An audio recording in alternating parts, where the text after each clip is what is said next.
Ika-21 Kabanata. Ang kaloob ng biyuda.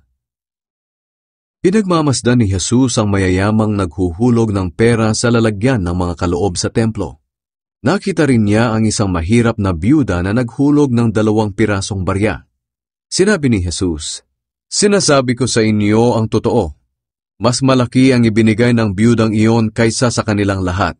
Sapagkat silang lahat ay nagbigay galing sa sobra nilang pera, pero ang biyuda ay nagbigay sa kabila ng kanyang kahirapan. Ibinigay niya ang lahat ng ikabubuhay niya." Sinabi ni Jesus ang tungkol sa pagkawasak ng templo. May ilan doon na nag-uusap tungkol sa mga mamahaling bato ng templo at mga palamuti nito na inihandog ng mga tao. Sinabi sa kanila ni Jesus, "Darating ang araw na ang lahat ng nakikita ninyong iyan ay magigiba at walang maiiwang bato na magkapatong. Mga paghihirap at pag-uusig na darating." Tinanong nila si Jesus, "Guro, kailan po mangyayari ang sinabi ninyo? At ano ang mga palatandaan kung malapit na mangyari iyon?" Sumagot si Jesus, "Mag-ingat kayo na hindi kayo malinlang ninuman, sapagkat marami ang darating sa aking pangalan at sasabihin nilang sila ang Kristo. At sasabihin din nilang, dumating na ang panahon. Huwag kayong maniniwala sa kanila. At kung makabalita kayo ng mga digmaan at mga himagsikan, huwag kayong matakot. Kinakailangang mangyari ang mga ito, ngunit hindi pa kaagad darating ang katapusan." Sinabi pa ni Jesus sa kanila, "Magdidigmaan ang mga bansa at mga kaharian. Magkakaroon ng malalakas na lindol, taggutom, at mga salot sa iba't ibang lugar. At makakakita kayo ng mga nakakatakot at nakakamanghang palatandaan mula sa langit. Ngunit bago mangyari ang lahat ng iyan ay uusigin muna kayo at dadakpin ng mga tao. Dadalhin nila kayo sa mga sambahan ng mga Hudyo upang akusahan at ipabilanggo. Iimbestigahan kayo sa harap ng mga hari at mga gobernador dahil sa pagsunod ninyo sa akin. Magiging pagkakataon nyo ito upang magpatotoo sa kanila tungkol sa akin. Kaya itanim ninyo sa inyong isip na hindi kayo dapat mabalisa kung ano ang inyong isasagot. Sapagkat bibigyan ko kayo ng karunungan sa pagsagot para hindi makaimik ang inyong mga kalaban. Ibibigay kayo sa inyong mga kaaway ng sarili ninyong mga magulang, kapatid, kamag-anak at mga kaibigan. At ipapapatay nila ang ilan sa inyo. Kapopotan kayo ng lahat dahil sa pagsunod ninyo sa akin. Ngunit hindi kayo mapapahamak, at kung magpapakatatag kayo, magkakaroon kayo ng buhay na walang hanggan."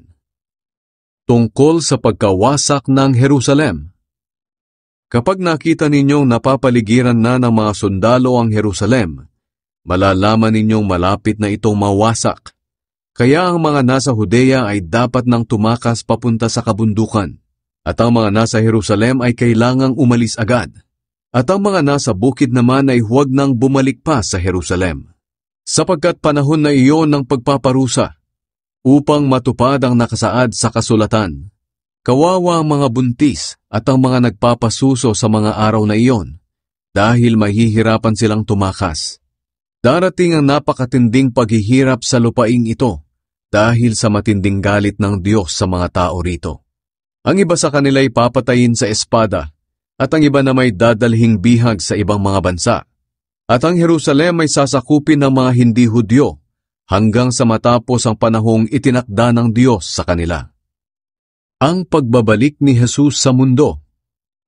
May mga palatanda ang makikita sa araw, sa buwan at sa mga bituin. Mababagabag ang mga bansa at hindi nila malalaman kung ano ang gagawin nila dahil sa malalakas na ugong ng mga alon sa dagat. Hihimatayin sa takot ang mga tao dahil sa mga mangyayari sa mundo.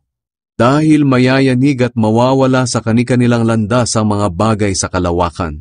At makita nila ako na anak ng tao na dumarating mula sa ulap na taglay ang kapangyarihan at kaluwalhatian. Kapag nagsimula ng mangyari ang mga bagay na ito, umasa kayo at maghintay dahil malapit na ang pagliligtas sa inyo. Ang aral mula sa puno ng igos. Ikinuwento sa kanila ni Jesus ang paghahalintulad na ito. Tingnan ninyo ang puno ng igos at ang iba pang punong kahoy.